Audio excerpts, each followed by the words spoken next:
The White House and the Department of Homeland Security spent the last 48 hours taking a massive, coordinated victory lap, loudly boasting about metrics that should make any civilized society completely shudder.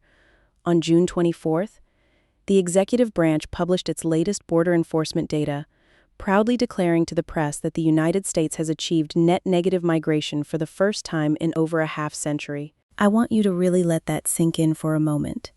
The administrative state is celebrating the fact that it has formally deported over 605,000 people, while simultaneously weaponizing economic starvation and legal terror to force another 1.9 million human beings into what they so sanitarily call self-deportation.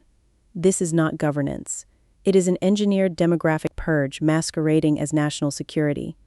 Self-deportation is an invisible, grinding violence, a calculated policy of systemic denial, where the state works hand in glove with corporate landlords and banks to strip a worker of the ability to rent an apartment, open a checking account, or access basic medical care. They squeeze the material conditions of survival so tightly that the sheer physical toll forces families to flee the very land they enriched with their labor.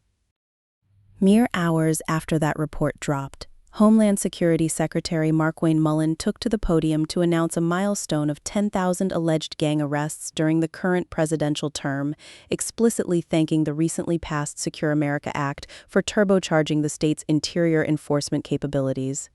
When you hear the state use the word gang, you must immediately understand that it is a highly calculated linguistic grift, a racialized proxy used to justify a sweeping domestic policing grid that strips targeted workers of their baseline constitutional rights.